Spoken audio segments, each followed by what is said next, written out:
Hi, and welcome to our visit to the beautiful and historic city of Bayeux in the Normandy region of France.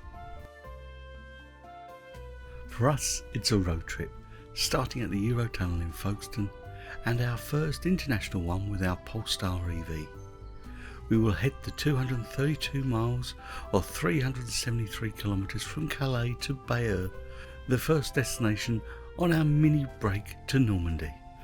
Its striking cathedral, the historic Bayeux Tapestry, and its close proximity to the Normandy beaches make it a great base from which to explore. So let's jump in as we arrive at our accommodation, Hôtel d'Argouche. There'll be a link in the description to this and all the other places that I mention.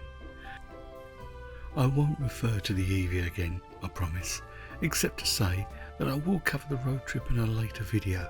So why not subscribe if you want to catch that? And of course, if you enjoy this, then why not give us a like and also subscribe. One of those few things in life that's free. So here we are at the Hôtel d'Argouche. We'd highly recommend it, and importantly for us, plenty of parking and just a 10-minute walk to the cathedral. If you don't want to drive, there's an international airport, Caen, about an hour away by train, and we're 3 hours from Paris by train too. Anyway, enough of that. We're here now. Let's hit the streets and start exploring. Bayeux is a beautifully compact little city with most things we want to see within 15 to 20 minutes from the cathedral.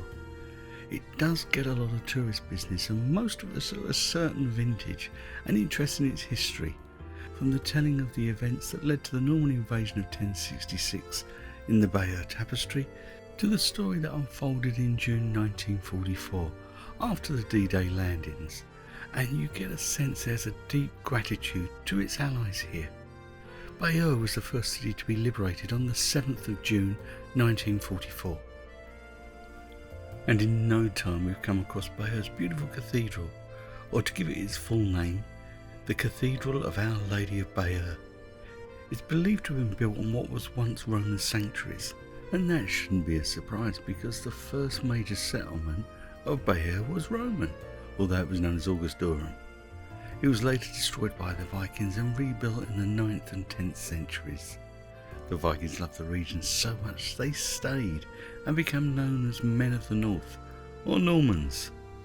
Anyway, time to take a look inside the cathedral. And she looks beautiful. Consecrated in the presence of William the Conqueror on the 14th of July 1077, but rebuilt in a Gothic style in the 12th century after a devastating fire. As is often the case, additions were made over the centuries. The crossing tower was started in the 15th century, but not completed until the 19th century. It's free to visit, but as always, a small donation is welcome. It is said that this was the original home of the Bayeux Tapestry, which really is a must-see if you're here. We'll show you where you can find it these days, but as you may have guessed, there's no photography or video allowed. If you want to see the oldest part of Bayeux Cathedral, then take a trip to the crypt. This area survived the fire. Back upstairs, and we can admire the beauty and craftsmanship that made this place of worship possible. I think the pulpit, which was an 18th century addition in a Baroque style, certainly grabs the attention, as do the beautiful stained glass windows. As always, I'm drawn to the cathedral's organ, but today they are silent. We'll be back at the cathedral after dark for something rather special, so make sure you don't miss that. As we make our way around the cathedral, the glitterball daisies are a clue to tonight's light show. Make sure you check the Visit Bayeux site in the description below to see when they start from. We were lucky, we arrived on the 15th of July and they started on the 16th. Passing the Hôtel de Ville, or town hall, we are making our way back to the main route through the city. As I said, this place is very walkable, and your choice of bars, brasseries and restaurants is extensive and caters for all budgets. We always stay regional, but that doesn't mean you have to. There's plenty of choice. We've now arrived at the river Aure, and behind us is the tourist office. Pop in to see what's on and to get some helpful advice. In medieval times, the rivers supported the city's trade in leather, with tanners and dyers lining the banks. That wouldn't have been great for the river's ecosystem, but thankfully it's been restored, and it's wonderful to stroll along. It's now time for that little reminder. If you enjoy this video, please give us a like, we'd really appreciate it. And if you enjoy my style of video, then why not subscribe and hit that notification bell?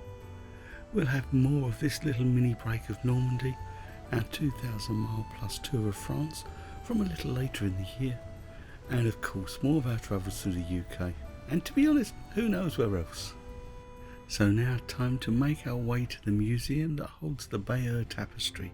It's very well signposted, just 5 minutes from the tourist office, or you can follow the Bayeux Tapestry trail markers around town. So I should mention that this museum closes on the 1st of September 2025, and the tapestry will not be on display until October 2027. Now, I can't show you the Bayeux Tapestry, but a link in the corner and the same in the description will allow you to see it virtually. There's also a ton of other useful information too. Another site of interest may be the Battle of Normandy Museum, a 15 to 20 minute walk from the tourist office. And just across the road, the Bayeux Commonwealth War Cemetery, the largest Commonwealth War Graves Commission World War II cemetery in France. And something new I discovered whilst creating this video, the free memory anchor app for Apple or Android. You can select the Bayeux Cemetery and use it as an augmented reality tool if you're in the cemetery, or use it to find a memorial and discover the stories of the fallen. There are 4,258 burials here, 4,144 from the Commonwealth, 338 of them unidentified, and there are over 500 war graves of other nationalities, the majority German. Then just across the road is the Bayeux Memorial that bears the names of more than 1,800 men of the Commonwealth Land Forces who died in the early stages of the campaign and have no known grave. Now, as I said, Bayeux makes a great base, and as you may have seen, we visited the British Normandy Memorial. I'll put a link up at the end so you can catch this. It's just over 10 miles or 17 kilometres away, and you can get the 121 bus from Bayeux. And when you get back, you have a great choice of places to eat, and then maybe this. I'll be quiet in a moment and let you enjoy our extract of the performance. In full it lasts about 20 minutes and it's completely free, and the display kicks off about 10 PM. Do you remember I said we arrived the night before the event started? Well, walking back from a bar after just one from the road, we spotted the cathedral tower was illuminated, so we swung by to investigate. Guess what? They were having a practice run, so we actually caught 2 performances, so enjoy.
Well, that's a snippet of the performance. It was wonderful. So I guess that just leaves me to say thanks to Bayeux and its people. Thank you for watching.